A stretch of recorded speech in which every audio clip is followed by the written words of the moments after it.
Mwaramutse abandi mwiriwe kaze mu kiganiro mwateguriwe n'ishirahamwe Fokode. Kuri uyu wa 9 Myandagaro tuza kugaruka ku mvugo zitangaje ku mukuru w'igihugu Evariste Ndayishimiye. Haba mu kiganiro aheruka gutanga ku radio BBC, haba mu makoraniro eka mbere n'imibonano agirana n'abaserukira abandi mu ntwaro, haragaragara agashavu kadasanzwe n'ibitutsi ku bakozi ba leta, ku barundi eka mbere kubaja gufata kurondera ubuzima mu mahanga. Ubu akaba mu kwivuza yayiciye umurya mu kwifatira mu gahanga umuganwa Rudoviko Rwagasore yarondereye Burundi intahe yo kwikukira. Ko Ndayishimiye avuga amajambo atabereye ku mukuru w'igihugu vyari bimaze kumenyerwa ku Burundi no mu Barundi, ariko ko atuka abarundi bose agatukana Rwagasore ni bishasha. Ico benshi bibaza niki, kubera iki aya majambo Ndayishimiye ayazanye ubu, aka gashavu afise gaturuka kuki? Ngibi mu bimwe mu bibazo tugiye guca hirya no hino mu kiganiro cy'uno munsi. Dufise abatumire batatu ari nabo mugenzanje Alice Hakizimana agiye kubabwira anababwire n'indinganizo ya kino kiganiro. Uwundi aza kumufasha kurimesha kino kiganiro ni jewe Jibe Niyonkuru. Alice Hakizimana mwiriwe, wongere ubwire abariko badukurikira uko kino kiganiro cy'uno munsi gitunganijwe, wakire n'abatumire.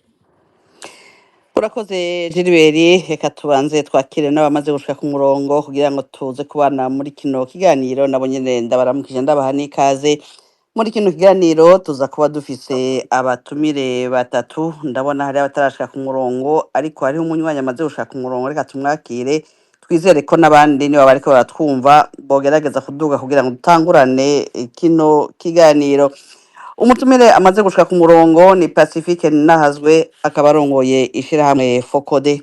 Pacifique Nahazwe, turabaramukije kandi turabaye ikaze muri kino kiganiro. Murakoze, nanje ndaramukije yaba mwebwe bamenyesha makuru, abo tuza gusangira ikiganiro nibashika, eka n'abariko baragikurikira bose, mugira amahoro. Murakoze cyane. Umutumire agira kabiri aza kuba ari Jean Bosco Rwigemera, aserukira umugambwe Iprona mu gihugu c'Ububirigi. Ndabona atarashika ku murongo, ngira mu kanya araduhamvya. Umutumire agira gatatu ni Petero Karavere Mbonimpa, arongoye ishirahamwe APRODH. Nawe nyene ndabona ataraduhamvya. Gilbert, ngira ngo mu kanya bagenzi bacu badufasha kugira ngo abo batumire babiri bashobore kubana natwe. Nkuko rero dusanzwe tubimenyereye muri bino biganiro bitunganywa n'ishirahamwe Fokode, ikiganiro kiza kuba gifise ibice bitatu. Mu gice ca mbere tuza guha ijambo aba batumire batatu kugira ngo bace irya nino bino bibazo umugenzanje Gilbert ahejeje kubashikiriza. Amajambo Evariste Ndayishimiye amaze imisi ashikiriza, na cane ayo kwifatira mu gahanga umuganwa atari umugani Rudoviko Rwagasore. Mu gice ca kabiri niho tuza kuwakira abanywanyi bariko batwumviriza kugira ngo bashobore kubaza ibibazo canke bashobore kugira intererano. Ndamaze kubona ko mu ntango za bino biganiro hariho abaca basaba amajambo, mutwihanganire. Umwanya wo kubaha ijambo ni mu gice ca kabiri ca kino kiganiro. Mu gice ca mbere ntuza gushobora kubaza kugira ngo mufite ijambo kuko ari umwanya w'abatumire. Igice ca gatatu ca kino kiganiro tuza kugaruka kucokogwa akamo abatumire bashobora gutera kugira ngo ibi bintu bisigaye bivugwa mu majambo y'abategetsi, cane haba kwifatira mu gahanga abarundi ubwabo canke abategetsi batwaye Uburundi, cane nk'umuganwa Rudoviko Rwagasore yaharaniye independance y'u Burundi, nibize vyongere. Kino kiganiro muriko muragikurikiranira ikibiriraho ku mihora ngurukana bumenyi X na Facebook vya Fokode. Mugenzi wacu Floribert Nisabwe niwe ariko adufasha mu buhinga bw'ivyuma kugira ngo amajwi abashikire aho muri mu mpande zine z'isi. Ikiganiro kaba kiza kuba gihagarikiwe na mugenzi wacu Gorodiano Niyungeko. Gilbert, ngira ngo turashobora gutangura n'umutumire amaze gushika ku murongo, ariko ndabona Mutama Petero Karaveri Mbonimpa yamaze gushika ku murongo. Niyo abatwumva turamuramukije kandi nawe nyene turamuha ikaze. Njyewe ndabumva, naje ndabamukije n'abaza kutwumviriza bose. Murakoze. Murakoze Gilbert, two kwinjira mu kiganiro nyezina. Ego Alice, murakoze barakoze abariko batwumviriza barakoze abatumire bagamburutse bashika kare ku murongo. Akabazo ka mbere ngiye kugahera ku mukurambere Petero Kavimbo nimba murongo yishira hamwe APRODH. Mwarabonye intwaro zitari nke nk'umukurambere mbere uko zagiye zirakurakuranwa mu Burundi n'ikibanza zaha umuganwa Rudoviko Rwagasore. Mwarigeze mbere muri kimwe mu biganiro hano kuri X twakoze kutubwira ko mu matora yatsinze Rwagasore mwabonye ingene abarundi bamufata bamwubaha kuba yarishwe azira ivyo. Hanyuma uno musi tukumva umukuru w'igihugu Evariste Ndayishimiye yubahuka kuvuga ko ari Rwagasore yazanye ingeso yo gusega nk'uwamubonye kandi mwabonye abagiye baramutswa Uburundi gushika uno musi. Mbego yu Evariste Ndayishimiye mumuvuga kwiki nibe yavuze kuri Rwagasore? Ego byo umukuru w'igihugu Evariste Ndayishimiye yavuze ku vyerekeye umuganwa Rudoviko Rwagasore navyumvirije nk'uko abandi bavyumvirije, mugabo jewe nifashe ku munwa ndibaza iyo abikuye igituma bivuze ndabibura. Jewe umuganwa Rudoviko Rwagasore namubonye amaso mu yandi, mbere na se wiwe Mwambutsa namubonye amaso mu yandi. Nababwira n'ishuri nize mu ishuri yitwa Atene Mwambutsa Kate Igitega, iry'ubumengo bayihinduye bayita Atene Gitega, ubu iki gihe bayihinduye yita Atene Musinzira. Mbona bagenda bahindagura. Kuri Rwagasore rero, Rwagasore jewe namwumva avugwa hanyuma ndamwibonera amaso mu yandi. Icyo gihe jewe namubona yaciye mw'ikomine mvukamwo yitwa komine Mwumba. Hanyuma nk'uko na munyeshuri w'umwana niga mu mwaka wa gatanu, rero niho hariho amatora yariko arabera mu gihugu cyose, no mw'ikomine iwacu yariko araberaho. Hanyuma baratora abana bari bazi kwandika ngo bafashe kwandika amakarata y'imigambwe. Jewe mu banditse nuzuza amakarata y'imigambwe y'abanyagihugu narimwo. Jewe rero umuganwa Rudoviko Rwagasore namwumva nyene nkiri umwana avugwa mu vya politike. Hanyuma hagira yuko Burundi buronka intahe yo kwikukira.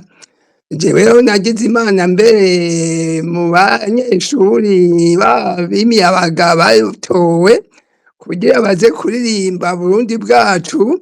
Jewe narimwo mu banyeshuri bari batowe, twashika 40. Twaririmbishwa n'umupadiri yahimbye rurya ruririmbo yitwa Barenga yabo. Rero twagize na defile y'agakura bimwe bita mu bema d'ensemble. Mu banyeshuri bagize defile jewe narimwo. Rwagasore rero ingene abantu bari bamuzi, baramwumva hose avugwa mu gihugu yuko ari umwana w'umwami. Hanyuma ikintu cyagiye gusamirana hose mu Burundi ni ukwikukira k'Uburundi. Rero ubwa mbere hariho, imbere yuko twikukira, imbere yuko Rwagasore avugwa, hariho intwaro z'abazungu, ababirigi. Jewe nababona mbere bahora baza gukoroka n'indege, tukaja gusengera tukaraba indege zaca hejuru zigatera ibintu bisuguta abana, tukaza gutangurana tuja kuraba, tuja gutora turya. Nukuri Rwagasore nta murundi n'umwe ataramuzi kubera ibintu novuga ntiyariko arakora. Bavuga kwikukira. Hama yo kwikukira turatinda turakubona, abakuze barakubona. Rero mu nyuma Rwagasore aragandagurwa. agandaguwe ingene abarundi bifashe naho nari umwana ndacyavyibuka bose bagenda bongoranira mu matwi bona bajonjogoye ngo ibara ryaguye ngo umwana w'umwami bamwishe ngo umuganwa gwa gasore bamwishe ngo none nta independance tuzoronka mugabo urabona ko byabandanije gwa gasore naho bamugandaguye independance tukayironka ubundi bukwikukira rero gushika uno munsi gwa gasore ni umuntu w'iteka azwi cyane avugwa n'umwana muto atamubonye ariko rero ejo bundi ikintu cyagiye kuntangaza numvise amajambo ndayishimiye ariko aravuga ngo yuko ngo umuntu yazanye ibintu byo gusega ngo yuko ari gwa gasore jewe narifashe ku munwa ngira nti ni ukuri nihaba jewe nagize nti nihaba hari abantu batisonera Ndayishimiye avuze iryo jambo ni ukuri nta kwisonera afise niko kwifatira mu gahanga umuntu yiguze Burundi yamaze no kwitaba Imana byovyo n'imiburi data yari kumwubahira ko yitavye Imana akoreye Burundi mugabo ngaruke naho yovuga ati yasega Kizima yasega data agasabira abarundi bagatera imbere ego data uve ko yasega ibyo yaza gusega twarabibona abarundi barabibona hanyuma siwe yasega ngo ajane ngo ashire mu mufuko iwe ngo ajane yubaka ibintu nkabijya bariko barubaka b'igihugu bubaka gwa gasore yagenda mu makungu aho ubundi bukenya akavuga ko bukenye ariko asaba imfashanyo akayisaba mugabo akayizanira abarundi bakabona yuko yagiye kubasabira ibyo bakoresha urabona abarundi kera atari ubunyeneye ibintu vyaparanganye nta murundi atafise igipimo cy'ikawa hageze muci umurundi yashora kawa akazana inoti zishasha bazita inoti z'umutonore hanyuma abarundi bakiryohererwa gwa gasore yagenda kurondera ibintu arondera abarundi kugira biteze imbere icyo batazi gukora bakige igitega badafise bakironke nukuri jewe nkabwira Ndayishimiye nti iryo jambo ararirotira arikuremwo avuga ati asaba ikigongwe ubwabo rero ndabyitegereje imigenzo yiwe kandi umengo si imigenzo yiwe gusa umengo biri mu mutwe by'umugambwe CNDD-FDD umengo barafise intumbero yo kwikurako yo kwibagiza abantu bose batera bamariye bagiriye akamaro igihugu reka ndabaye nk'akarongo jewe igihe bagize ngo irya stade Prince Louis Rwagasore ngo barayihinduye izina ngo bagiye kuyita intwari mbe iyo ntwari ninde iyo afuma data ati tuhinduye izina tuyitiriye intwari Rudoviko Rwagasore nawe ubundi ngo intwari mbe ko bayubatse bayisanze hajya kijya kibanza bagisanze hajya nawe bagenda bakarondera ikindi kibanza ahandi ko mbona ibibanza bigaragara ari binini ko ari ahantu bari bagombye kubaka stade ahantu bita ngo kwa Sebatutsi nawe bagenda hariya bagafata bakubaka igistade kinini bakakitirira stade intwari mugabo irya stade Prince Louis Rwagasore kijya kibuga cyitiriwe Rudoviko Rwagasore cyategetswe kugumaho bakagikora neza kuko kijya niratiro hanyuma ntajya kandi karorero hariho ibitaro bijya bitaro bita clinique Prince Louis Rwagasore babaza niba batabizi babaza ingene bavyubatse babaza abaganga babivuriramwo abaganga b'abazungu baraje baravuye abarundi neza cane hariho abaganga b'abana nta mwana yarwara ingwara ngo bagende batayivuye bazana abaganga b'abazungu bavyigiye hariho n'abarundi bagiye kwiga hanze bagaruka ari abaganga bakaruhariwe jewe mbere narwaye n'igitigu nagiye ngwarira muri iryo bitaro baramvuye neza igitigu ndakira aha ndabaye nk'agara umuganga nzi akiriho ngaha mbere ari ngaha mu Bigi yitwa Tarsisi Nzeyimana yatwaye birya bitaro muze mubaze ingene birya bitaro vyasa ibintu vyarimwo bakoresha sinzi n'ubu ivyo vyuma bakoresha yuko bikihari ubu ndavyumva umengo Ndre Prince Louis isigaye umengo n'umusaka rero nkagira nti nukuri iryo si iteka ku muntu yakoreye Uburundi murabona no ku minsi mikuru kwibuka kwa Gasore murabona yuko badohokewe umengo baza barakubako buhoro buhoro bwa bundi rero jewe nogira nti ni intumbero CNDD-FDD ifise ni intumbero Ndayishimiye afise yuko yazimanganye ikibutso cy'abo bantu bose boba bazwi barakoze ikintu kigashimwa mu Burundi nayo ubundi rirya ryari itunga ngo Gasore ni itunga ry'igihugu bijya bimenyetso vyiwe ni itunga ry'igihugu ahubwo bari bakwiye kubisubiramwo bakabikora neza bakabigira ibintu vy'iratiro reka ngeze ngaho bandi banyunganire turaza kubandanya.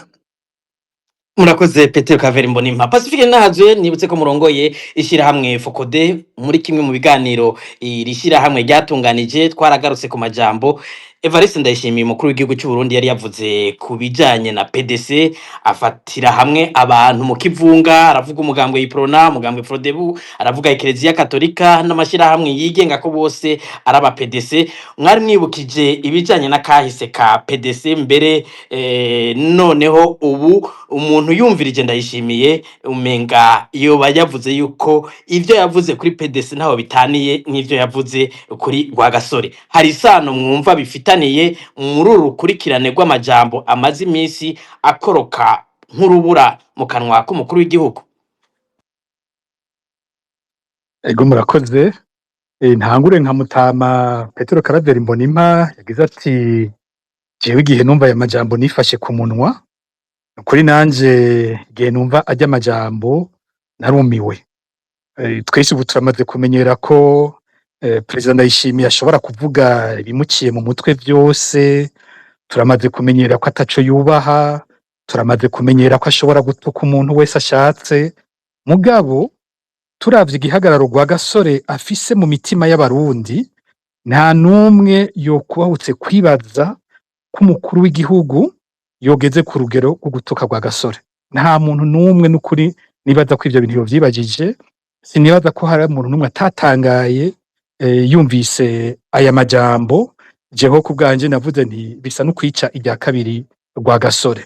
Nkuko ubivuze mu kiganiro kindi twari twakoze cari gifatiye ku ijambo mukuru w'igihugu yavuze buca ari tariki imwe y'ukwezi kw'indwi twibuka imyaka 64 Uburundi bwikukiye, naho hari havuzwe ibintu bitangaje aho umukuru w'igihugu twumva yagarutse muri kahise hanyuma katatangura kuvuga ko Eklezia Katolika ayagiriza kwiri muri uwo muco wa PDC.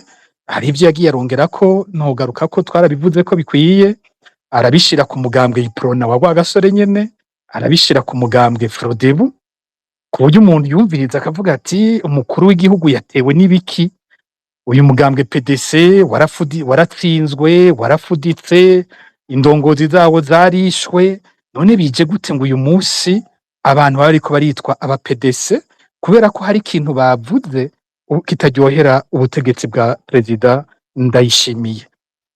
Ico twaragisiguye bikwiye nkuko bivuze, kandi uravye ivyo yariko aragiriza ababandi bose yise aba PDC, uyu munsi umuntu yumvirije ivyo agiye kwagiriza Rwagasore, noneho ni Rwagasore mbona nawe agiye guhinduka umu PDC, kuko ahandi yavuga ko abo bandi bose bagwanije ukwikukira, ko PDC yari kwirakorera ababirigi mu gihe Rwagasore yari kwagwanira igihugu. Ariko amajambo ubu naho twumvise aherutse kuvuga aho mu ndwi iheze, Ndayishimiye yavuze ko Rwagasore nawe ari we yazanye ingeso, hamwe abyita ingeso, ahandi ukamenga avuga ni nk'impwemu ngo y'ugusaba ababirigi, y'ugusega, jya mureje amajambo meza, avuga ngo y'ugusega, akavuga ko ari we atuma abakozi ba leta bo mu Burundi ngo bahinduka abantu bumva ko Burundi ari intara y'Ububirigi bakorera Ububirigi. Nukuri nibara. Ejo yamuvuze ko ari we yagwaniye ukwikukira abandi bamugwanije, none uyu munsi atuzaniye ko ari we yasize ahubwo Burundi bwikukiye abushira mu buja bw'Ububirigi, umuntu acayoberwa ivyo ari vyo. Ahandi hantu ngitangura numva nyene hagoye gutahura ningene mu kuvuga ayo majambo wumva ko ariko avuga atabanje no kwiga ako kahise, atabanje no kukuraba neza ivyo ariko aravugako, kuko ijambo yakoresheje ni ijambo ryavuzwe Uburundi butarikukira, ariko Ndayishimiye mu kubivuga wumva avuga ko Rwagasore naho Uburundi bwari bwikukiye we yabona ko budashobora kubaho butariko burasega Ababirigi, hanyuma acavuga ijambo rituma Uburundi bwikukiye buguma bugabwa n'Ababirigi. Ivyo biratangaje. Amajambo yakoresheje avuga ko Rwagasore yagize ati yakoresheje kuko umusi avuga yavuze amajambo abiri ry'ikirundi n'iry'igifaransa, uwo musi Rwagasore avuga iryo jambo, ariko aravuga rero mu gifaransa niho avuga ngo vous nous jugerez à nos actes et votre satisfaction sera notre fierté. Uwo bishira mu Kirundi uko bivuze womenga ntibisa neza nkuko bivuze mu gifaransa, ariko yashize mu Kirundi wogira uti yagize ati uko muzobona ibikorwa vyacu muzoducira urubanza ku bikorwa vyacu, hama nivyabanezera natwe bizoduhimbara, canke n'iryo teka ryacu nimwaba muhimbawe n'ingene turiko turabikora. Acavuga ko iri jambo Rwagasore yavuze abishira ko Uburundi bwari bwikukiye, ariko ngaho umuntu yobanza kwibutsa ko Uburundi bwikukiye umuganwa Rudoviko Rwagasore amaze hafi amezi 9, amezi 8 n'imisi 18 agandaguwe. Rudoviko Rwagasore yishwe itariki 13 z'ukwezi kw'icumi mu 1961. Uburundi nabwo bwikukiye itariki 1 y'ukwezi kw'indwi mu 1962. Rwagasore ntiyashobora kuzuka yaramaze guhambwa bagaruke kuvuga umunsi Uburundi bwikukira. No kuvuga umukuru w'igihugu ugiye no mu bijanye n'umwanya yarihenze gose ku bintu yaravuze. Umunsi Uburundi bwikukira ijambo ryavuzwe ni wari yaramusubiriye, yari umushikirangoma wa mbere umuganwa André Muhigwa. Uyu niwe yavuze ijambo ry'umunsi Uburundi bwikukira, ntabwo ari Rwagasore yarivuze. Rwagasore ijambo ryiwe rya duhora twumva yarivuze umugambwe wiwe waraye utsinze amatora. Namye ndibuka ko ubuheruka nabwira nti abo bategetsi mbere n'aba intellectuel barakwiye abo bishoboka kurondera igitabo cyanditswe n'umubirigi yatwara ico gihe Jean Paul Halwa. Mukanya namye kubisoma nza gusubiramo kugira ndabe ko turiko turihenda igihe vyavugiye, kuko ikiza ciwe abandi batwaye badakora, yarafashe umwanya arandika ivyabaye mu gihe ciwe, arabitondeka ku mwaka ingene ibintu byose vyagiye bikurikirana, mbere aratomora neza urwanko yari afitiye Rwagasore, aratomora neza kwihiganwa byari hagati ya tutere. Bavuze tutere no kuvuga ni intwaro y'ico gihe Uburundi bwitwa ko butwagwa na ONU, muri tutere ya ONU, mugabo ONU ica iha Ububirigi ngo buburabire Uburundi. Rero we wavuga yuko ingwano yari hagati ya Rwagasore na Iprona arabifatanya hamwe na tutere, akavuga ko iyindi migambwe yose nka yose y'ico gihe bari akoresha ijambo aba ariye ba tutere ko bakorana na Jean Paul Halwa, bose bakaba bahagaze bagwanya Rwagasore na Iprona. Rero uri kurasoma mu kanya nagiye nko ku rupapuro hariko aravuga intsinzi ibaye uko vyagenze, aravuga ati batsinze twarumiwe. Imbere yaho gato uri kurasoma aravuga ko mu batwara babona ko Iprona ishobora gutsinda, aravuga ko abategetsi b'Ababirigi bidoga ko Rwagasore afise umwete mwinshi be na Iprona muri kampanye mu myiyamamazo, mugabo ko batabona PDC n'abo bandi ko bafise umwete ungana gutyo. Aravuga amaraporo bariko baridoga ko Rwagasore yoba yari yaronse amafaranga menshi, byanditse muri ico gitabo, aho avuga ko bavuga ngo yarose ngo miliyoni 14 zavuye kwa Perezida Nasser wa Misiri, akidoga ko Rwagasore yoba yari yaronse amamodoka y'amavoiture yariko arakwira hose amufasha propagande, ukabona abatwara bidoga ko mu myiyamamazo Iprona iriko ikoresha ifoto ya Rwagasore. Muri ico gihe bari bashyizeho itegeko rivuga ko umuryango w'umwami Mwambutsa kizira kuja muri politike. Burya Rwagasore we ntiyari afise n'ubwo burenganzira bwo kuboneka nyene ko ari nawe atwara Iprona, ariko bakaca bidoga ngo abaporona bariko bakoresha ifoto ya Rwagasore, ngo kandi bagenda bavuga ngo n'umugambwe w'umwami. Ariko aho hose ivyo vyose bakabibona bakagira bati naho vyari gutyo ntitwibaza ko hobaho intsinzi irengeje, twagira tuti Iprona yotsinda mugabo abandi nabo nyene baraza kuronka ikibanza kiboneka. Rero bariko baraharura amajwi, amatora yaheze, niho baguye mu mazi basanga ku ntebe 64 z'abashinga amateka Iprona yarose intebe 58. No kuvuga ya migambwe yari ishigikiwe n'ababirigi yari ifise intebe 6 gusa. Gushigikirwa ntabihisha kuko avuga ko ari bo baha amafaranga iyo migambwe, amafaranga yo kwiyamamaza, mugabo akavuga ko bo ayo batanze ari make baravye ayo bavuga ko Rwagasore yoba yari yaronse. Nubu ntabihisha na gatoyi ko yari imigambwe yabo. Aranavuga ati ikindi cyadutangaje no muri abo batandatu bo muri PDC, bo muri Front Commun, PDC n'abandi bafatanye bari bagize ico bise Front Commun, abo batandatu bo muri Front Commun cyadutangaje twasanze n'ibihangange byo muri iyo migambwe bitatowe. Bavuze imihangange bavuga nk'umukuru wa PDC Jean Baptiste Ntidendereza, uyu mwanya yari umushikiranganje w'intwaro yo hagati mu gihugu, bakavuga umushikirangoma wa mbere yari ahari wifata kibanza Joseph Cimpaye, bakavuga nk'umukuru w'umugambwe PP Emmanuel Nigane.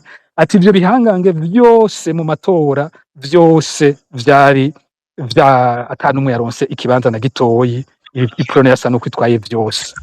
Rero akaca avuga ati bukeye itariki 19 amatora yarayabaye, naraduze Igitega ishitseho, maze Igitega wari nk'umugwa mukuru w'u Burundi ico gihe. Ngize Igitega mbona abantu bose twahorana bajovye, nta washobora kuvuga, ati cyari ibara, ati ndashikira bo muri Iprona ndagerageza kwifatafata sinerekane ko ari jewe natsinzwe.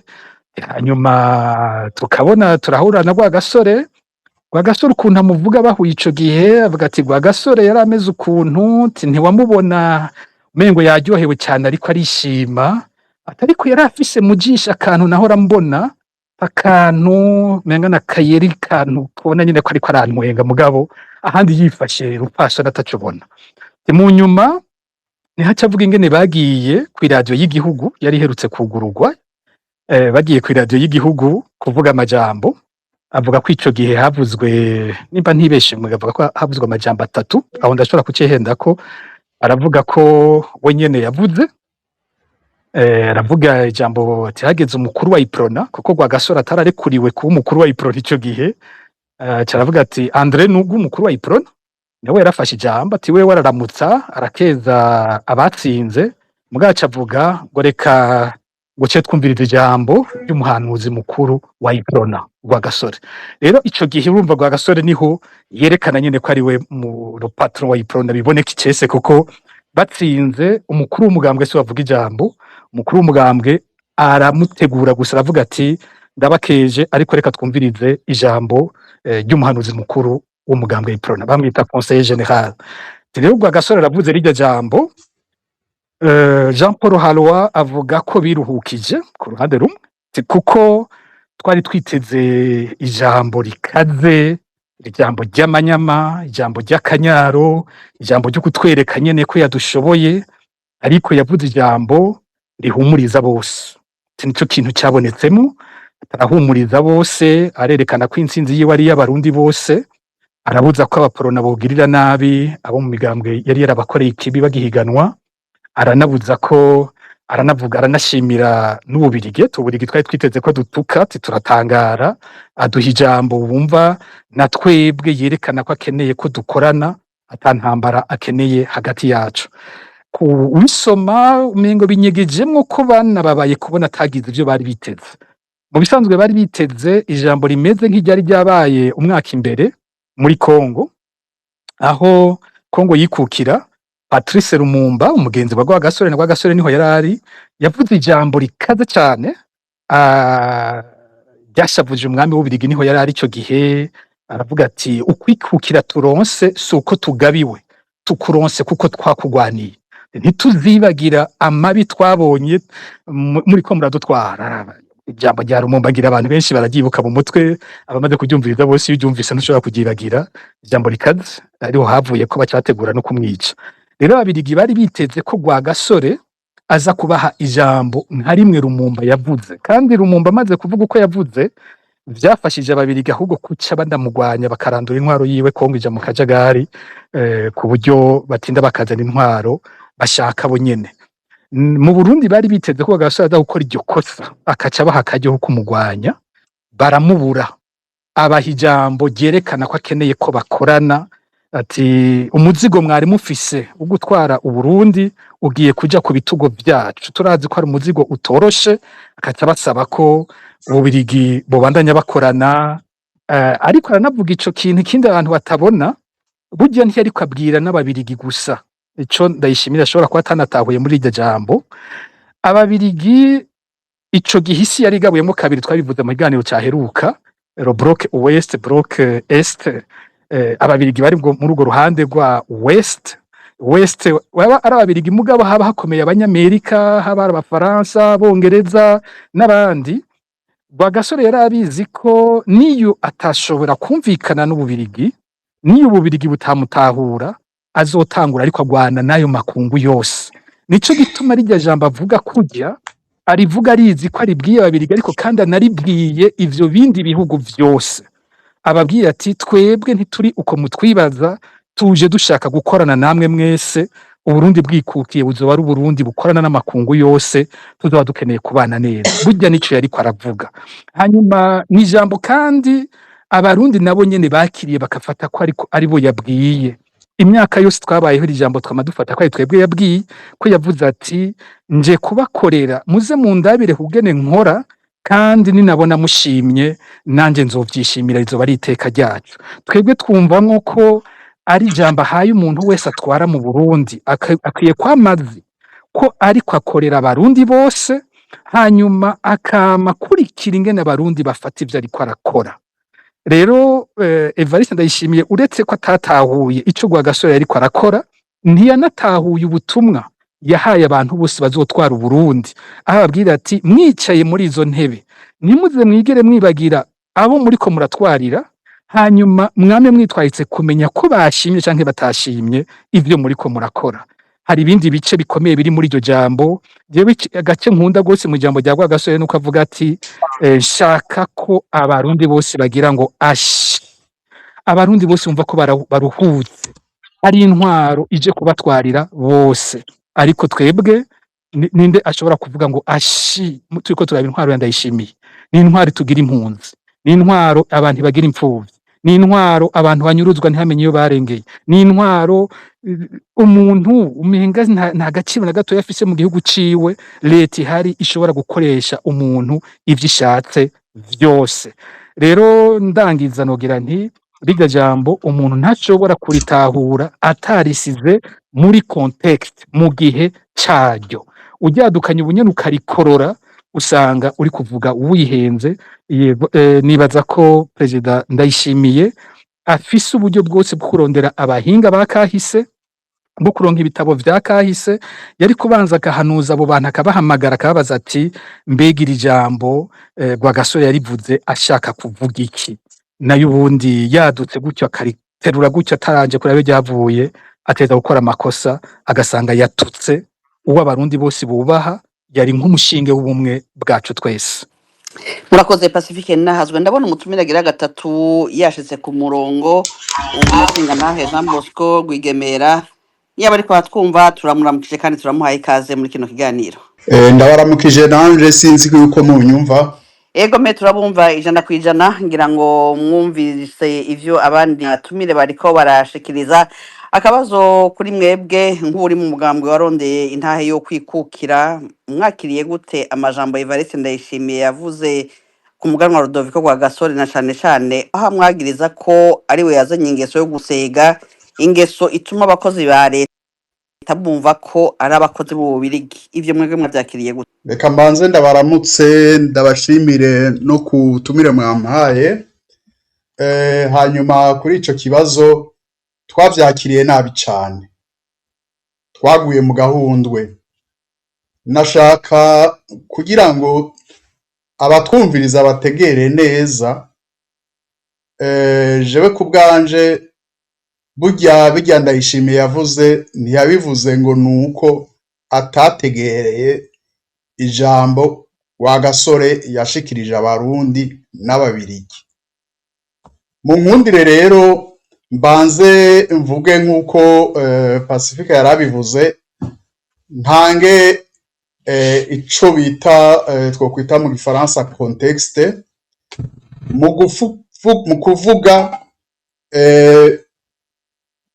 mu gutanga iryo ryungane wewe yafatiye ko mu gifaransa, ariko mvuga mu majambo menshi yashikirije mu gushima, ashimira abo bose bagomba gufasha Uburundi, ashimira n'ababirigi. Yaravuze ati turakengurukiye abo bose bashaka kudufasha gukorera Uburundi bwacu. Ivyo twemereye igihugu ntituzokuruhuka tutakigishikirije. Ndashimiye cane Ububirigi bwatureze. Turazi neza ko umuzigo bwahora bwikoreye mu gutwara igihugu bugiye kugitereka ku mutwe wacu. Turazi ico twemeye kandi tuzogikora. Babirigi mwatureze, nimudufashe mu vyo duteyemwo, ntimutwibagire mu bukene bwacu, maze mudufashe twigumye duteze imbere Uburundi bwacu nk'uko bibereye. Tugiye kwishira twizane kuko twakuze, ariko rero tuzokwama twigana abatureze mu vyerekeye ukubaha no gukundana. Muzoba muvyibonera nimwashima duhimbagwe. Wewe rero yafashe ako kanyuma, ntashobora gufata iryungane rya nyuma adashaka kuyovya abamwumviriza. Kira noneho abarundi barazi iciyo ncungu yo kwikukira ko Burundi yavuze. Ngaha twibukanye ko iprona yarondera ntayo kwikukira ubutarariye, kandi twibukanye yuko iprona yari ibangabanganywe n'iyindi migambwe ariyo PDC na PP. PDC Parti Démocrate Chrétien na PP Parti du Peuple. Iyo migambwe yarondera kwikukira mu nyuma ngo habanje kuba umugambi ukwigisha ivya demokrasi mu gihugu. Iyo migambwe ibiri niyo yari ishigikiwe n'intwaro y'ababirigi.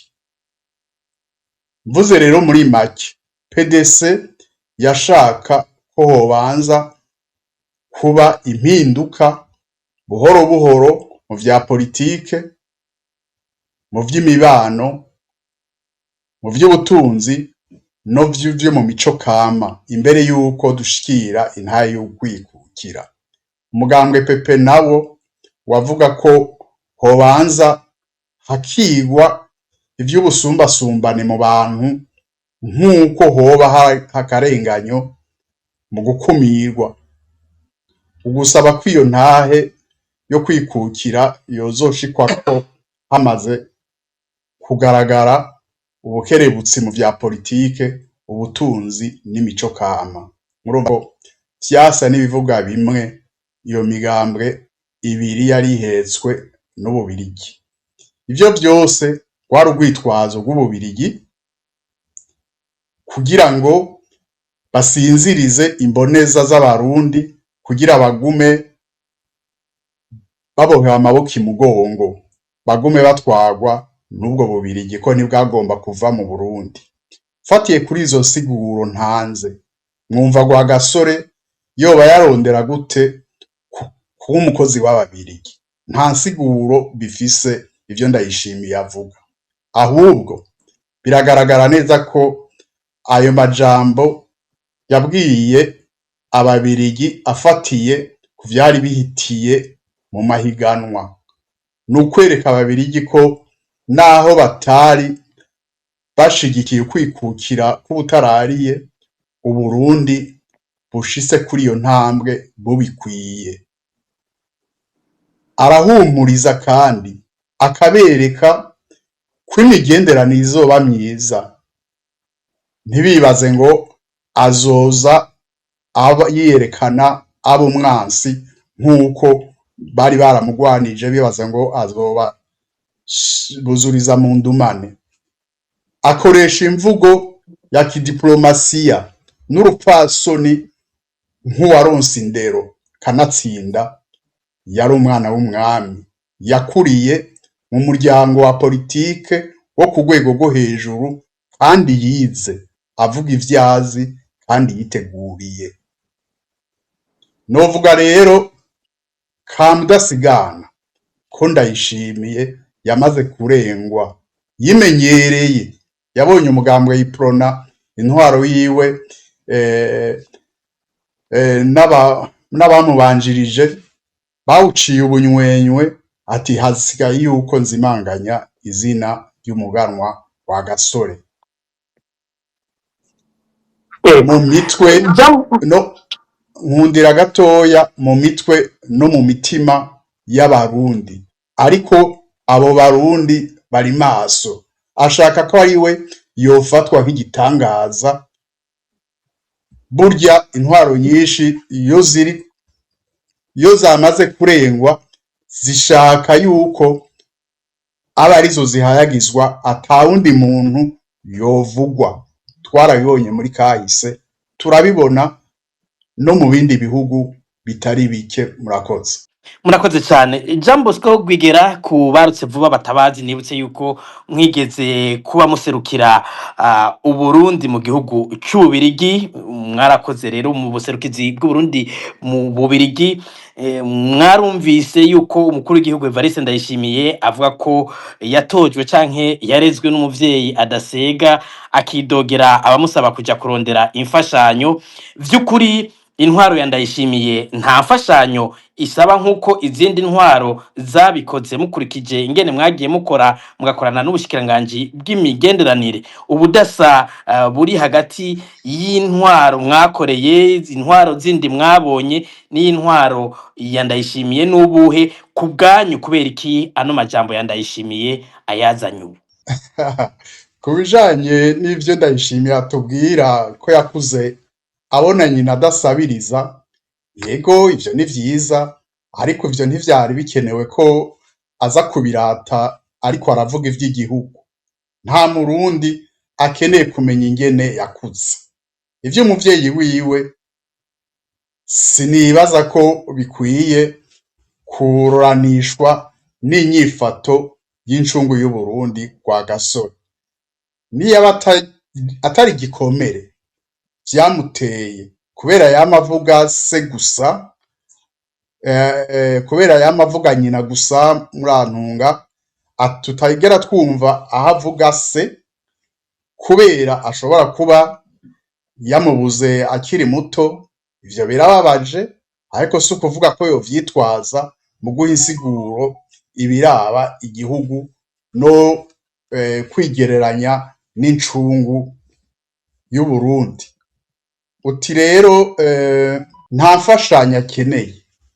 Ndabereke ku bijanye n'imfashanyo z'Abanyaburayi canke iz'Ababirigi, kuko cane cane Ndayishimiye ngaha nibo yavuze yuko atazishaka. Yodusigurira gute ico Enabere iriko irakora mu Burundi, ko tuzi yuko yaje gufasha hariho n'ibikorwa bigaragara bihari, novuga ibitari bike, novuga nk'ivy'amapavaje y'amabarabara ndetse n'ibindi vyinshi. Yodusigurira gute ico yari yaje gukora mu Bubirigi mu kwezi kwa Ruhuhuma umwaka w'ibihumbi 2021? Yoba yari yaje gutembera? Ico tuzi nuko yari yaje kuraba ko abanyaburayi bomukura kw'ibihano bafatiye Uburundi. Yosigura gute imbere yuko Uburundi bufatirwa ibihano kubera kutubahiriza agateka ka zina muntu, amahera igihugu cakoresha muri ivyo vy'imfashanyo yarenga ibice 52 kw'ijana. Yosigura gute ingene ico gihengeri catewe n'ivyo bice 52 kw'ijana zitaboneka, vyateye ubukene ntangere igihugu, bigatuma ata mahera mvamakungu, aho no kuvuga amadolari n'amanyaburayi, ivyo bigatuma habura ibitoro, abadandaza bakabura amadovize yo kuja kurangura, uri kugura imiti, uri kugura ibidandazwa bitandukanye, abakozi bari hanze bagahembwa batevye n'ibindi n'ibindi. Amahera yubatse urugomero rw'umuyagankuba rwa Jiji Murembe yatanzwe na banki y'abanyaburayi. Ingoro akoreramwo Ntare House si abashinwa bayubatse. Abaserukira leta yiwe ntibashishikarizwa kurondera izo mfashanyo no kuzana abanyamitahe bajana mu Burundi. Aho harimwo nk'abaserukira Uburundi mu makungu, mu bihugu bitandukanye vyo hanze. Ivyo ndabibabwira kubera ndabizi. Bashishikarizwa kuza kurondera abazana imitahe mu Burundi. Iyo umushikiranganji w'intwaro yo hagati mu gihugu agiye gusaba umunyamabanga mukuru wa Afrika y'ubuseruko ngo amufashe kurondera imfashanyo zo gufyatura za karangamuntu zimwe zo mu buryo bwa none electronique, vyoba bijanye n'ivyo Ndayishimiye avuga. Naho hari mu mwaka w'ibihumbi 2013, nuno musi izo karangamuntu ntiziraboneka. Sinzi ko bavuye bikebuka bareka gusabiriza, sinzi ko barindiriye izuka rya Rwagasore kugira ziboneke.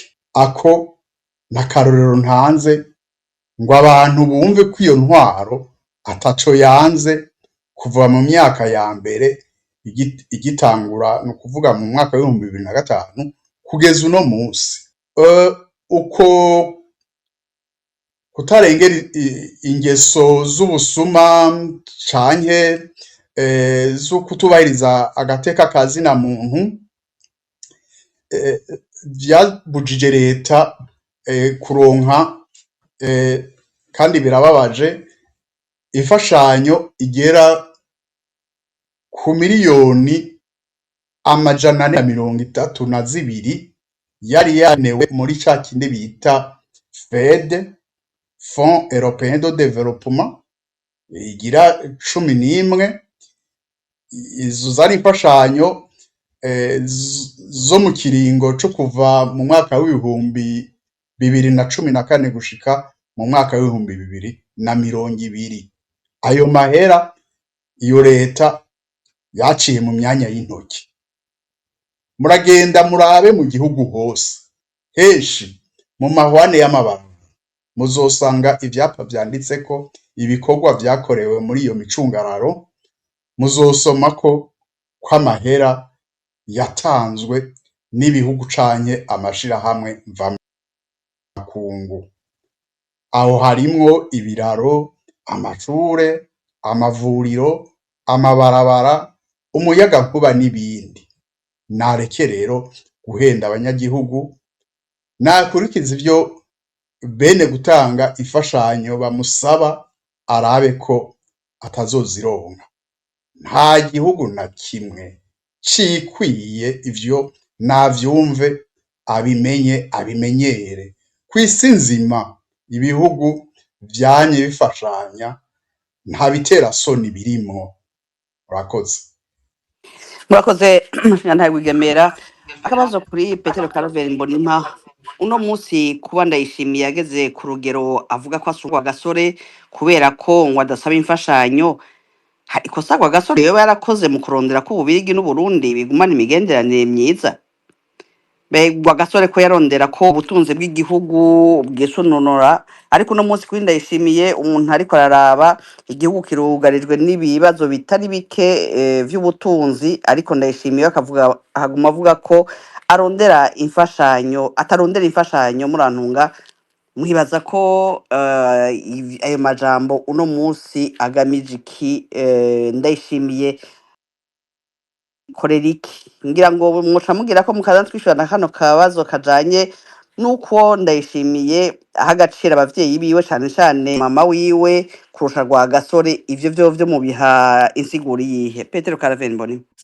reka ntangwe kwako kanyuma yuko Ndayishimiye aha agaciro umuvyeyi wiwe gusumba rwa gasore ego ndatamvuge ko vyumvikana kuko umuvyeyi w'umuntu niwe kirumara na jewe ku bwanje ntawe noshira imbere gusumba umuvyeyi wanje yanyibarutse ivyo nibisanzwe kubahiriza umuvyeyi wawe mugabo uravye mu vyerekeye ivy'igihugu ntushobora kubivanga n'imiryango ntushobora kubivanga n'ivyawe hanyuma kandi no mu mvugo burya hariho imvugo y'urupfasoni iyo umuntu ariko aravuga cane cane nk'umukuru w'igihugu niyumvirize mbere abo turi kumwe bahejeje kubivuga byose mugabo bajeho nanavyiyumviye n'amatwi yanje igihe Rwagasore yavuga ayo majambo jewe nayumva no ku minsi mikuru hageze kwikukira amajambo ya Rwagasore baguma bayacishako atari ubumva n'umengo bariko barayazimanganya rero ingene Ndayishimiye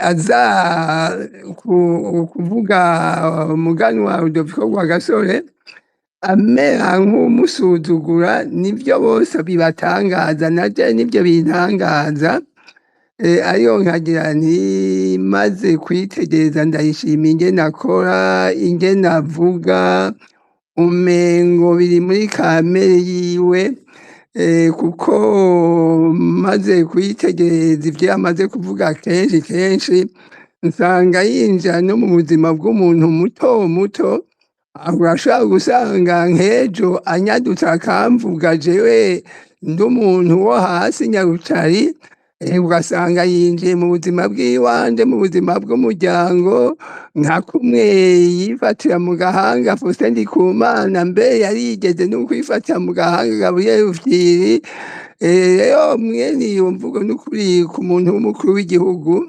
arakwiye guhindura akamenya icari umengo ntazi ko ari umukuru w'igihugu ega data narabira akarorero nko ayo majambo Rwagasore yavuze ntiyumva ko amajambo yahumuriza abarundi bose agahumuriza amakungu bose burya akarimi keza gashikana inka ku mugezi woreka woba uri umuntu mugabo ukamubwira neza ukamwishura neza rero agize ati wewe data ati ntasega ati n'umuvyeyi wiwe ntiyasega jewe ndiyumvira ko atazi abantu ariko arabwira abaribo none nk'ubuyobozi akabwira twebwe tumuzi tuzi Ububirigi n'ibyo abavugana bimwe tubimenya nk'uko Rwigemera yaheje kubivuga igihe yaza mu Bubirigi yaje gukora iki ntiyaje gusaba yuko bobakura ko birya bihano bari barifatiye muri myaka y'2015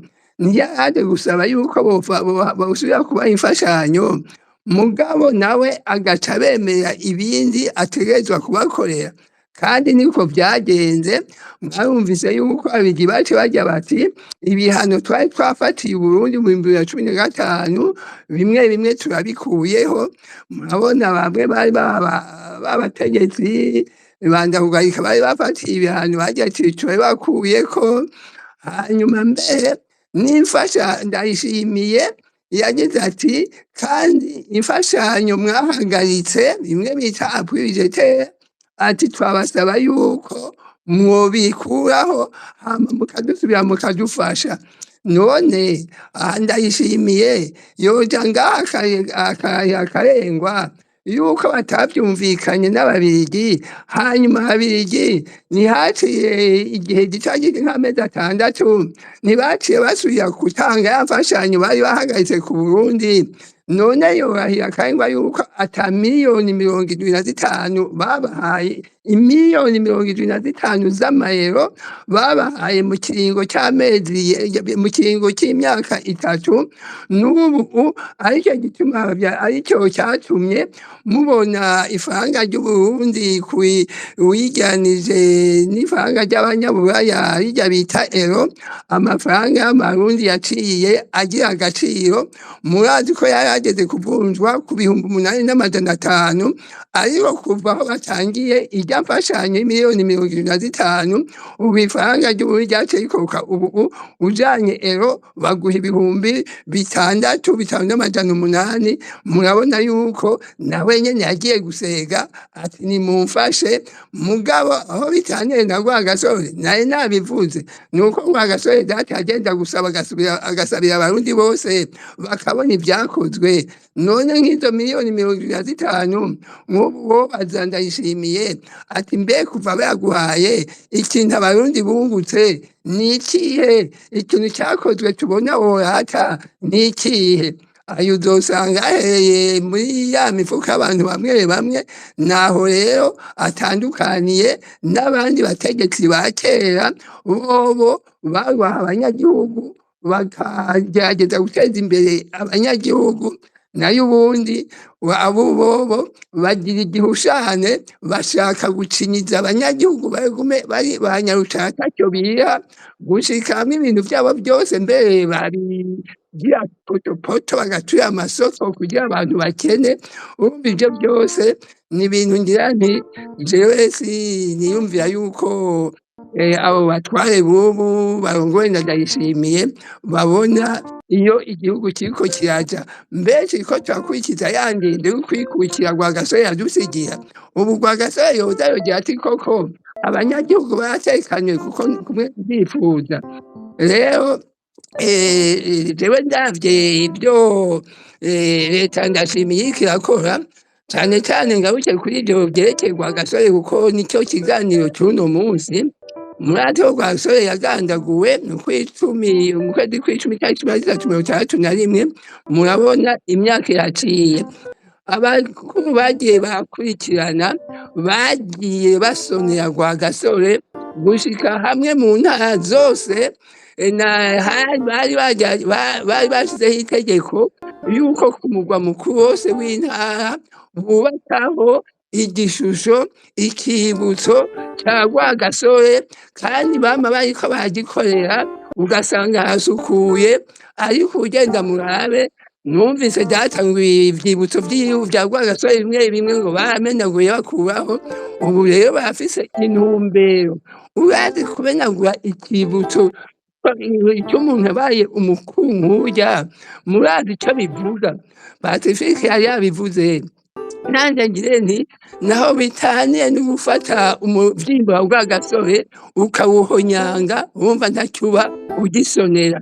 Mugabo rero nabo nyene barabiyo baja. Rwagasore data nuko tumwibuka, nuko yasize icyo tumwibukirako, enda nabo nibakore tuze tubibuke nka Rwagasore. Mugabo tuzi ko bigikunda. Murakoze. Murakoze Mutama Petero Claver Mbonimpa. Pacifique ninahazwe muri Focode, mwebwe mu byo mwanditse mwaragirije Evariste Ndayishimiye ko amajambo yavuze ari ayo gutuka Rwagasore, mu mwagiriza mbere ko asanzwe atuka n'abarundi. Mbega ubuho ko yubahutse abarundi, mu kiganiro yahaye BBC yaranavuze yuko abarundi ari binebwe. Iyi ngendo yuko Evariste Ndayishimiye afatira abantu bose mu kivunga, biboneka ko abashavuriye, abatuka bose, baba abakozi ba leta, baba bagiye kurondera ubuzima mu mahanga. Hari insiguro mufise kuri aka gashavu n'aya majambo n'ibitutsi avuga?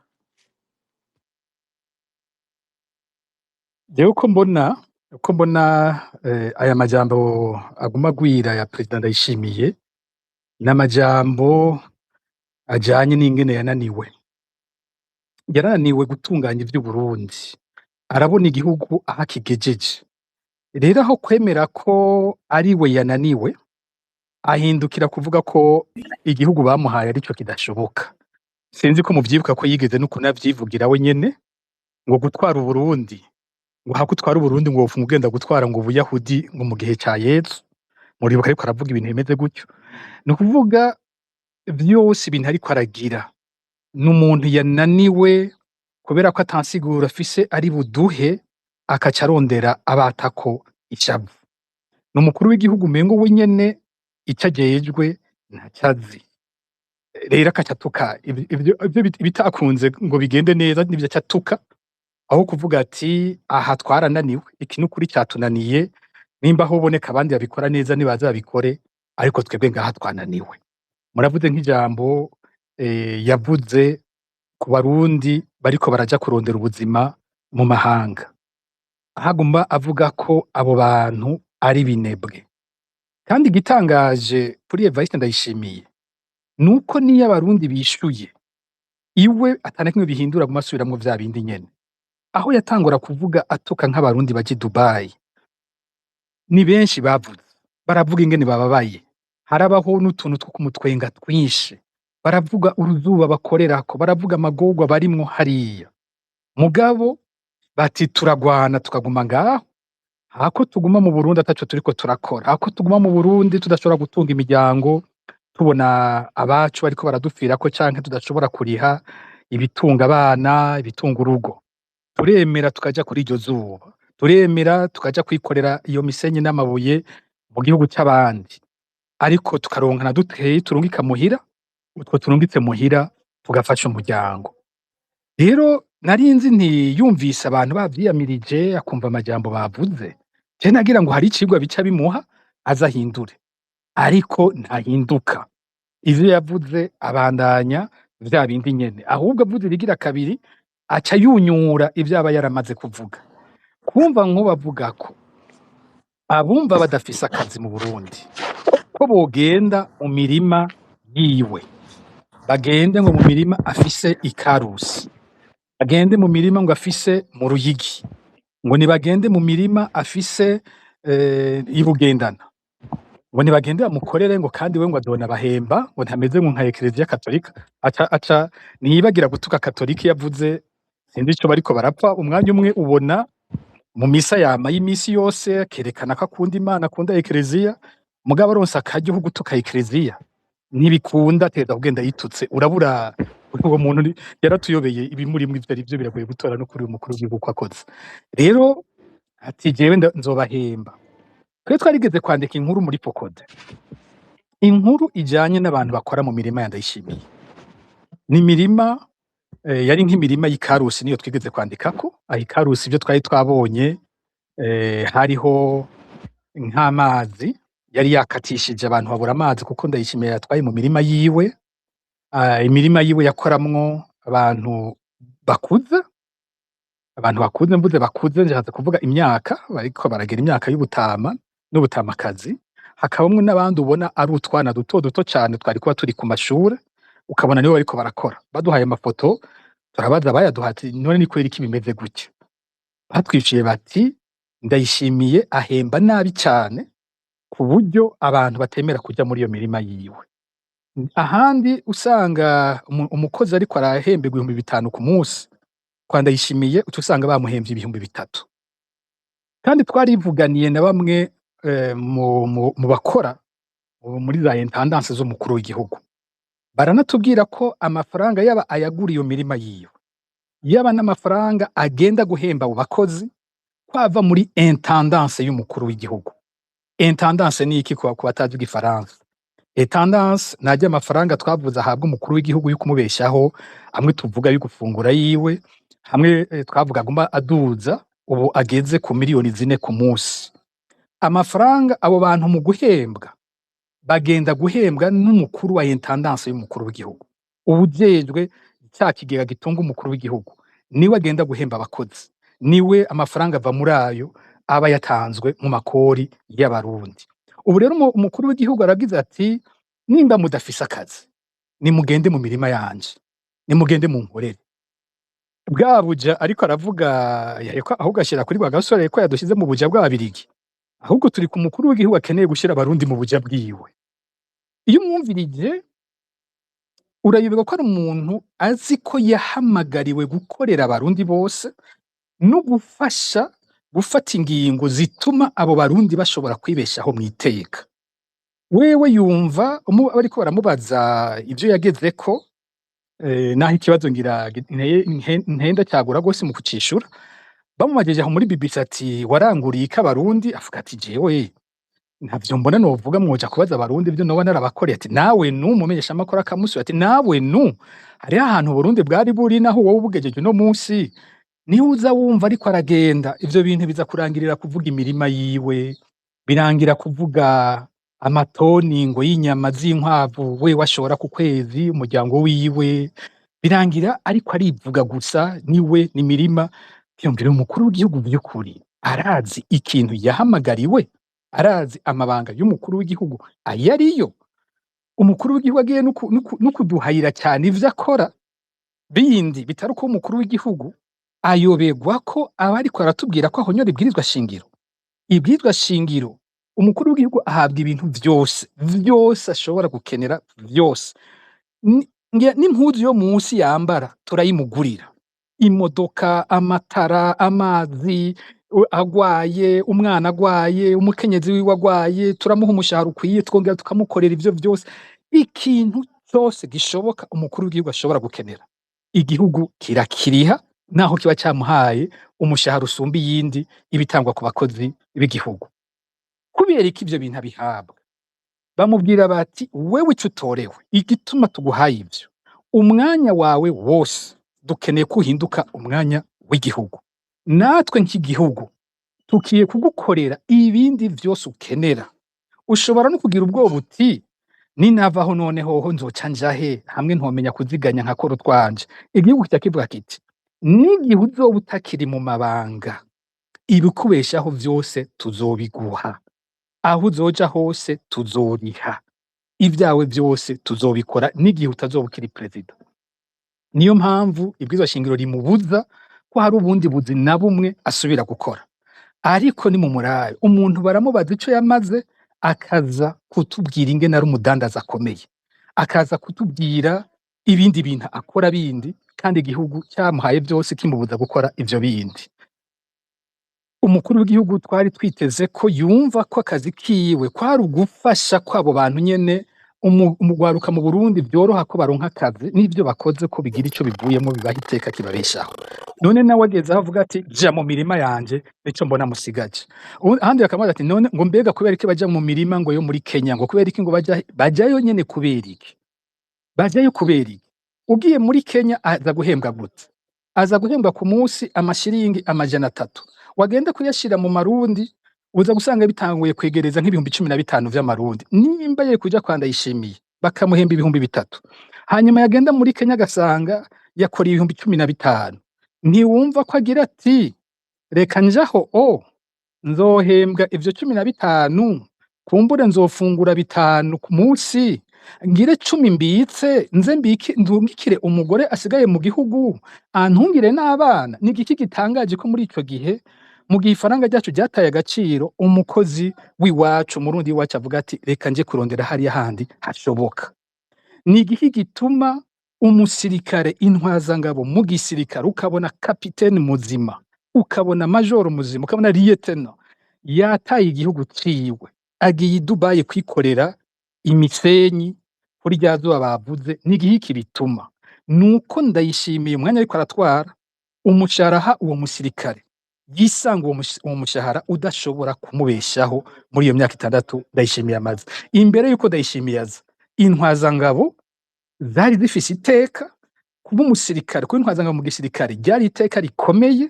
Umuntu agiyeyo yabazi ko azoshobora kubaho, ko azoshobora kubeshaho abana biwe, ko azoshobora kubeshaho umuryango wiwe.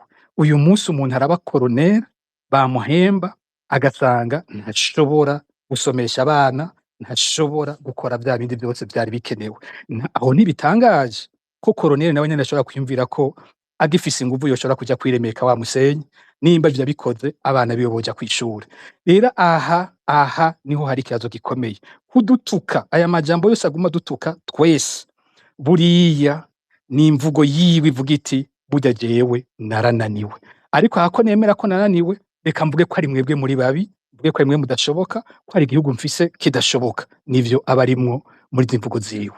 Egome, tugaruke ku mushingantahe Jean Bosco ku bijanye n'ivyo yaranguye. Pacifique yaje kubivuga, Evariste Ndayishimiye bamubajije yavuze ko abarundi ari bo bivuga. Umumenyesha makuru asubiye kukigarukako yavuze ku bijanye n'amatungo yiwe. Uno munsi umuntu aravye amafaranga aguma yiyongera mu vyo Evariste Ndayishimiye akoresha, ariko we nyene yivugiye ko amafaranga yagabira abanyagihugu ngo ahubwo yikora no kuyiwe.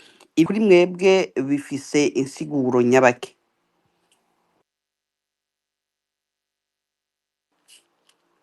Jean Bosco Rwigemera, sinzi ko muriko muratwumva. Nimba atari hafi kumbure Mutama Mbonimpa yo barishuraho kabazo. Ego.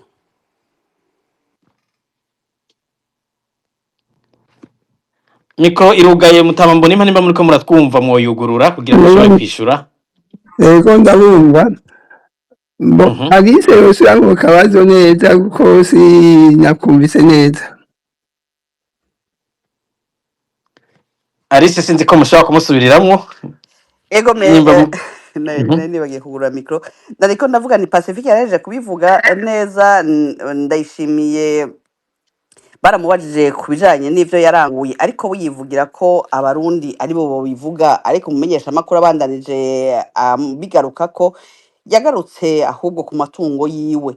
Uno munsi umuntu aravye amafaranga akoresha ingene aguma yiyongera muri bije ya leta, ariko we kivugira ko amafaranga yagabira abantu ahubwo akanikora kuyiwe. Iyo mvugo mwebwe muyiha insiguro nki ku mukuru w'igihugu? Burya niba nuko nyene ujya munyamakuru yamubaza nkekata wakurikirana vyose vyo President Ndayishimiye avuga. Ariko Ndayishimiye we nyene yari yivugiye ati jewe mu gihe cyose maze ndongoye iki gihugu, ati nukuri novuga yuko atakintu na kimwe nakoze, ati kuko nariko ndiga sinari bwamenye ingene batwara, ati sinari bwamenye amabanga ya perezida, none ubu nari mw'ishuri, ubu naronse diplome, ati ubu natanguye kubona intumbero. Urumva rero ko we nyene yiyemereye ko ata kintu na kimwe yamariye igihugu kuva atanguye gutwara gushika uno munsi ntacyo yakimariye. Hanyuma kuvuga ati jewe ndafasha mbe nkikora no ku mufuko w'inyuma ku mafaranga yiwanje, none ega naho yokwikora ku mufuko w'inyuma, si ku mufuko w'inyuma iwe, ni ku mufuko w'abanyagihugu bamuhaye. Pacifique yareje kubivuga ingene twebwe abanyagihugu tumurihira byose gushika no ku mpuzu yambara munsi, twari twebwe abanyagihugu tuyiriha. Hanyuma uravye arya amafaranga bamuha ngo ajya ku munsi miliyoni zingahe, naho yoba afise inda zitatu arya amahera ntiyorangirirayo. Rero urumva ni yayandi acagenda gukoresha ivyo vyo mu murima vyahera, akabwira abantu ngo nimaze kumukorera abahembe. Ariko rero nuze nkagira nti wa wundi ati turakwiye kugira ibindi vyose mugabo ntitwibagire iyo twavuye. None Ndayishimiye ko tuzinanye, ko ndamuzi, ntazi iyo yavuye, ubu ntazi aho ageze, yavuyeho ubwa mbere. Jewe Ndayishimiye twahurira mu manama, mbe n'ukuri yaba umukozi nabona ko afise umwete ndamwibukira cane cane duhuriye mu nama Igitega muri bimwe vy'ubutungane Etat General de la Justice, ndibuka yuko ari we yarongoye umugwi wa politike, hanyuma jewe nari ndongoye umugwi w'amashirahamwe, ugahurira rero mu migwi batujejwe, nabona yuko afise ishaka ryo gukora kandi twavugana nkabona yuko yumva ari ikintu abona yuko twamutsinze ko twebwe dufise ibyo tuvuga bifaditse, nikuri yaremera akagenda akabishikiriza mu mugwi w'iwabo bakabihanahana, hanyuma tukagenda muri pleniyeri tukabishikiriza. Ndibuka icyo gihe na muhisi perezida Nkurunziza niho yarari, babarandagiye bose niho bari, twakoze igikorwa cyiza kandi turakisozera neza, haravamwo ibintu twatanzemwo intumbero, mugabe ibyo byahereye sinokubwira, nicyo gituma gushika n'ubu ubutungane bwapfuye kubera ko ibyavuyemo twari tumvikanye batabikurikije. Rero je novuga nti bwabo ni ba mugabo niryo kuko byo tuvuganye ntavyo bakurikiza, cabita ngaho canke bakabisambura, mugabo niyo kamere. Uravye n'ingene bashikiye igihugu amasezerano yarusha bagaca basambagura bakagira iyondoyondo, nukuri nta kintu na kimwe cy'amategeko bubaha. Rero nkagira nti perezida Ndayishimiye niyibuke yavuye, reka ndagacishemwo, naho kuvuga umuntu ari bibi nawe nyene yama bavuga. None ko Ndayishimiye avuga wenyene arivugira ati jewe ndi umugwizatunga, urumva umuperezida w'igihugu agaca avuga yuko akazi akora ari umugwizatunga, aho kugira abwire abanyagihugu ati jewe ni umukuru w'igihugu, we yivugira ngo jewe ndi umugwizatunga. Urumva yahisemwo kuba umugwizatunga, ikibazo cy'umukuru w'igihugu yagisize iruhande, ni ukuvuga we izina ry'umukuru w'igihugu niryo kw'izina, ni izina gusa, hanyuma akaguma yirorera vya binoti ashira ku mufuka aja kurima Bugendana mu Karuzi. Mbe ayo matongo yoyo yayakuye hehe? Ikaruzi yayaguze, Ibugendana yayaguze. Ibyo bintu byari bihari no kuri Nkurunziza. Nkurunziza yafise amatongo hose hirya no hino, none urumva yuko umengo ni umugenzo bashize mu vyo CNDD-FDD igenderako, umengo ubaye umukuru w'igihugu uvuye muri CNDD-FDD ni ukuza gutorana amatongo y'abanyagihugu mu ntara zose, hanyuma ugakoresha abanyagihugu utabahemba, bahemba intita ntikire kuko Pacifique yabivuze. Rero nkamubwira nti nabi vyafise ubu yabikuye hehe? Mbe nomwibutsa yuko igihe twahuriye Igitega karya kaduga yarafise sindakazi k'agaporoporo, igihe yambwiye ati mbe Mutama Mbonimpa, ati ko woba ufise ikibanza, ati untwarire madamu, ati jewe ku muduga ari mutoya twaje turi ndafise ibibanza, zima namanukanye mu kijipe cy'akazi cya Prodehash neza cane, ntumva ko twafatanije. Mbe uho ni kuki atabyibuka? Uwo mubaza ati ubaye umukuru w'igihugu, imbere yuko umukuru w'igihugu wari ufise ibintu bingana iki? Nico gituma batinye kubivuga, yavuze ati tuba twinjiye mu buzima bw'umuntu, mugabo vyanditse mw'ibwirizwa shingiro. Murabona rero yuko muri icyo gihe yahonyanze amategeko y'igihugu, nuba agihonyangwa hose mu mpande zose, aricyo gituma igihugu atawukigeza. None ubu rero ko atanguye gufata n'abagize akamaro, agatangura kubatuka bagira iyondoyondo, nukuri rero nogira nti Mutama Ndayishimiye ako n'agasema uraraba neza. Murakoze. Murakoze Pierre Claver Mbonimpa. Sinzi ko Jean Bosco Rwigemera ariko aratwumva, akabazo ni kakandi niyo batakumvise twogasubiramwo. Ndiko ndabumva, sinzi ko namwe munyumva. Ego turabumva. Yiye kubivuga ngira ngo n'ukwezi kohera ariko aravuga gusa.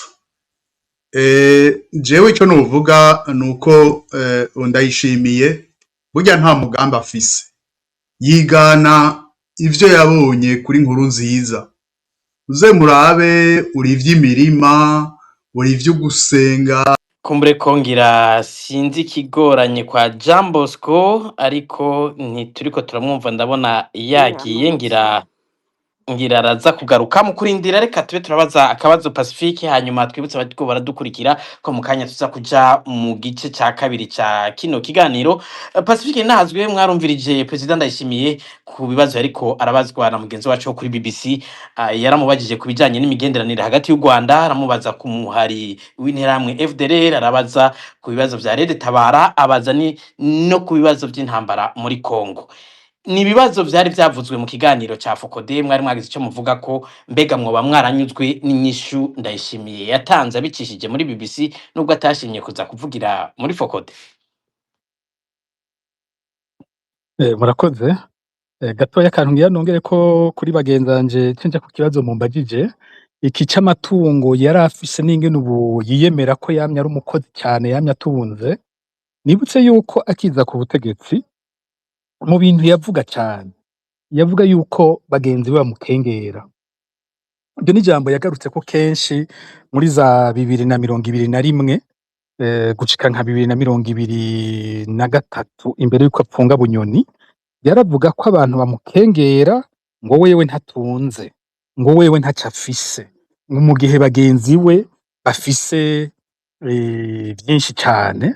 Ari naho hamwe yaca afatana za ngingo zo kuvuga ko amafaranga agiye kuyahindura ibipapuro, muribuka bivuga ngo aho murazi yuko umunsi umwe mwovyuka musanga ayo mafaranga yose nayagize ibipapuro.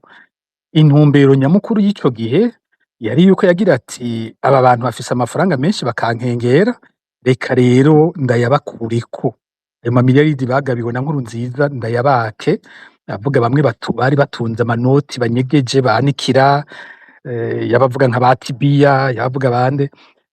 Rero ico gihe we nyene yarivugira ko yaja Kenye bamutwenga, ariko inyuma muze mwumvize ivyo yacyatangura kuvuga. Inyuma yaho hacyatangura kuza imvugo usanga avuga ngo nk'umuri yari dutunze wowe ujya ntiwo atangura kuvuga ngo yaje ufise ngo muri yaridi ukaca wiha ko ku munsi uzohora urya 200 ngo ntiwoba uri mwana wume. Sinzi ko iryo jambo abantu bakiryibuka.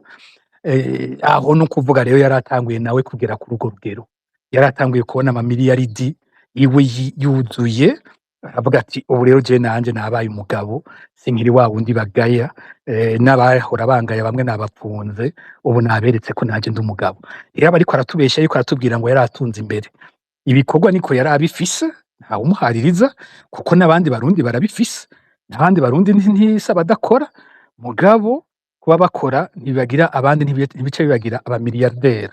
Kuba ari umumiliyarderi nuko hari ahandi hantu hagoye gusigura amafaranga yiwe ariko arava. Nkuko Mutama Mbonimpa bivuze, nivyo vyatumye yanka kwerekana ubutunzi yari afise, kugira ngo ntidufatire ku byo yari afise ngo tumubaze tuti mbega ibi navyo vyaciye biva hehe. Akandi kantu nokongera ko kavuzwe kuri ibi vy'amatongo, twabibonye kuri Nkurunziza yiha amatongo igihugu cyose. Apfuye ico nagomba nongere ko nuko apfuye vyaciye bihagarara byinshi mu byo ariko arakora. Hariho amashantiye nkane ariko arubakira rimwe, ayo mashantiye yahagarariye aho yarageze, gushika ubu ntibirasubira kubakwa. Ariho haca haza ico kibazo, aya mafaranga baronka batwara igihugu mugabo batariko baratwara, ntidusubire kubona ivyo bintu babifise. Aya mafaranga vahe? N'amafaranga bakura mu biki? Naho hava ko abarundi bose bakena, bobo bakagira ubutunzi burengeje, nivyofashije abarundi bihinduka bikaba ibikorera abantu. Ngiye rero ku kibazo mwambagije muti iruhande y'ibi twamaze kuvuga mu biganiro yahaye BBC, yaravuze no ku bindi bibazo twari tumaze iminsi tuko turavuga mu biganiro vya Ndondeza. Baramubajije nko ku kijanye n'imigenderanire yabe n'umuhari FDLR w'abanyarwanda, ararahira aravuga ko ivyo bintu ari ububeshi, aravuga ko atabigeze baba mu Burundi, aravuga ko n'u Rwanda ngo rubizi ko atabigeze bahaba, aravuga ngo ahubwo ngo bari no mu gice ngo gifishwe na M23, ngo abandi bari muri Ituri, ngo ahandi hose ntabo. Ni imvugo yumvirije yo nyene ica itera kubiri n'arya amasezerano dukunda gusubiramwo ya Washington yabaye hagati y'u Rwanda na Repubulika Iharanira Demokarasi ya Kongo. Mu gutangura kuvuga ko atabariho, aba FDL atabariho, ahandi avuga ko bashaje badateye u Rwanda, mu bisanzwe ariko aratandukana n'ayo masezerano kuko ayo masezerano mu nkingi zayo zibiri nyamukuru hariho ko u Rwanda rusaba ko Kongo isambura uwo mugwi ikareka gukorana nawo ikava ku butaka bwa Kongo. Hariho ko Kongo nayo isaba ko u Rwanda ruhagarika ingingo rwafashe, Kongo bivuga yuko abasirikare b'u Rwanda bari ku butaka bwayo, u Rwanda rukagira ruti twe twarafashe ingingo zo kwikingira. Rero atanguye kuvuga ko abo bantu batabaho, we urumva ko abari mu nzira yo gutera hakana nyene n'ingene ya masezerano yafashwe ashirwa mu ngiro. Hanyuma amaraporo menshi cane, si ibintu vya vuba, yaragiye arerekana ko leta ya CNDD-FDD ikorana gose n'umuhari FDLR. Twe nama nibutsa ko muri societe civile twe duhera muri 2009 hagandagurwa Ernest Manirumva. Manirumva ariko atohoza ku bigwanisho vyagurwa n'igipolisi c'u Burundi cyari kirongowe na General Bunyoni ico gihe. Ibyo bigwanisho ntivyigere biza mu bubiko bw'igipolisi canke bw'izindi nzego z'umutekano, bikaca binyika. Manirumva aja gutohoza ivyo, arabizira aricwa, ariko amaze gupfa ni naho vyagiye gusohoka bitangwa nabo ba expert ba ONU, abahinga ba ONU bakora ku kibazo ca Kongo, barerekana ko ivyo bigwanisho vyarungikirwa abagwanyi ba FDLR muri Kongo, nabo bagatanga ubutare ku Burundi. Ivyo ni ibintu vyanditse guhera ico gihe, n'inyuma hose ibintu vyagiye biboneka, ibimenyetso ni vyinshi cane. Harimwo rero zirya ntahe twari twavuze mu kiganiro giheruka wahakana ko bijya atari vyo, avuga ko barya abantu batabaho, ariko hariho ibimenyetso vyinshi bishobora kwerekana abo bantu iyo bazananye bitagoye gutora, iyo baje bazananye n'abantu baboneka n'abantu bazwi, si ibintu umuntu yoshobora guhakana gutyo. Hanyuma mu kiganiro giheruka natwe twari twerekanye ingene n'abakomereye ku rugamba muri Kongo baza kuvuzwa n'igisirikare cy'u Burundi. Kumbure kwivuza, twavuze tuti kwivuza boshobora no kwivuza ko bakomeretse, mugabo ko baheza bakavuzwa n'igisirikare cy'u Burundi, nico kimenyetso gikomeye cerekana ingene uwo muhari n'abo bandi ba Wazalendo bafatanye n'ubutegetsi bw'u Burundi. Ivyo twaravyerekanye bikwiye mu kiganiro cyaheruka. Ubu ho mfise na video bariko baravyivugira, aho ba Wazalendo bo nyene bavyivugira bati abagwaye bacu bagenda kuvugirwa i Bujumbura, kandi n'ubu niyo bari. Ndafise video bo nyene bariko baravyivugira na ronsejo. Hanyuma ikindi kibazo yavuze ko cyane bamubajije cyane n'ikijyanye n'imigenderanire y'u Burundi n'u Rwanda. Kuri ico kibazo naho nyene wumvirije, harimwo ibintu bibabaje, ko umukuru w'igihugu ikintu cyonyene ahagaze ko ari uko bamuha impunzi z'abarundi, bamuha bagomba kugirira nabi, akaba arivyo yubakiye ko imigenderanire y'ibihugu, kugeza aho haba amagorwa ari nkayo dufise. Usanga abarundi bahora bashora ibintu vyabo mu Rwanda ku mipaka, bagiye mu bukene butagira uko bungana, we akabandanya ari ivyo, akabandanya yiyeza avuga ko we Murundi ataco u Rwanda rwomuhora, ahubwo u Rwanda arirwo rumugora. Ariko hari ibindi biganiro ngaha twabivuzemwo nk'akarero gatoyi, igihe M23 ifashe Uvira ku rubibe rw'u Burundi, abantu baribuka induru zavuze ku bategetsi b'u Burundi, baribuka ubwoba bwateye abategetsi b'u Burundi, bamwe bari bageze ku rugero kuva ko bagira bahunge babonye M23 iri ku rubibe rw'u Burundi. Ariko wewe akumva ko bisanzwe, atwaye amabatayo, ico gihe twaravuga amabatayo 15 yarungitse muri Nord Kivu i Goma, wakumva ko bisanzwe kurungika ingabo z'u Burundi ku rubibe rw'u Rwanda, akumva ko bisanzwe ko we yera. Mugabo yumvise hagize ati ingabo z'u Rwanda nazo zoba zije hafi y'urubibe rw'u Burundi, akavuza induru nk'iyo yavugije, ariko akatabana yavuga ati jewe ndera nta kibazo. Akumva ko mu Rwanda bahumura babonye izi ngabo zose arungika kujya kugwanira hamwe na FDLR, akumva ko ivyo bisanzwe.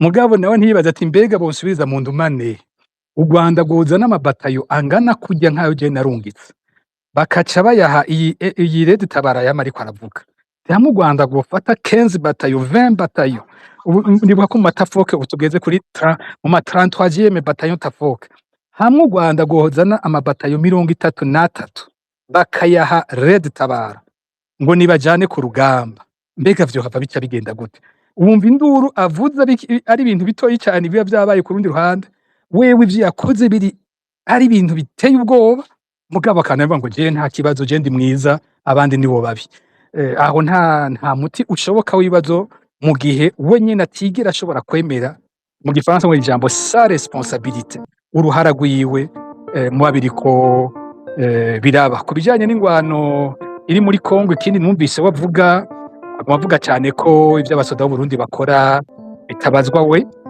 bavuga ko ivyo vyobazwa igisoda ca Kongo aribo aba yagihaye, ariko natwe tugiha tuti nyabuna wagiye kugurisha abana b'u Burundi uza kubacako amafaranga, mbere binagaruka kuri ca kindi cyo kuvuga gusega amakungu.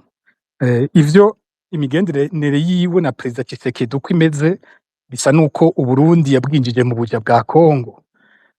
Hamwe agira ati mbega bo murira ngo mwabonye igitoro gike, ya mwari muze n'ico gike iyo kizana murahazi iyo kiva, kuvuga Tshisekedi atarishe n'ico gike sinakigura sinakironka. Ubuja urabona ko twabwinjiye mu musoda w'u Burundi ngene afashwe muri Kongo, ingene bigira naho muri Kongo aza mu Burundi akavugwa afashwe neza kurusha u Burundi. Nubuja turimwo aho guhakana ivyo twagiye turavuga. Nibaza ko biboneka ko atanyishu bafise ku bintu byose twagiye turashira habona. Mu kiganiro niko yarakoze ku bibazo twagiye turakorako, ariko nta kintu na kimwe mbona yishuye ko ku bibazo bihambaye byose twagiye turavuga. Ahubwo we nyene umwumvirije aremeza ko ibintu bitoroshe, aremeza ko ibintu bikomeye, bimwe akagerageza kuvyikurako akabita ku bindi bihugu. Nayo ubundi nta nyishu nimwe ku bibazo bihambaye twagiye turabaza ubona ashobora kwishurako, kuko muri ibyo biganiro turavyumva ko abagerageje kutwishura ku byo twagiye turavuga, tukumva ko atanyishu nimwe twigeze dushobora kuronka mu byo twabajije. Ego.